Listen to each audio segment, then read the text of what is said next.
Napansin mo ba? Kapag mataba ka, iisipin nila na matakaw ka.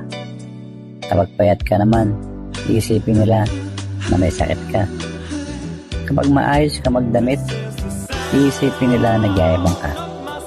Kapag simple naman, sasabihin nila wala kang pambili. Kapag seryoso ka, nakaka-boring. Kapag funny ka naman, iisipin nila na immature ka. Kapag single ka, iisipin nila malungkot ka. Kapag successful ka, iisipin nila na mayabang ka. Kapag naghihirap ka naman, iisipin nila na tamad ka. Ano man ang gawin mo sa buhay, meron at meron masasabi ang mga tao sa paligid mo. Kaya gawin mo kung ano yung nagpapasaya sa'yo. Basta wala kang tinatapakang tao at ito ay makakabuti para sa'yo.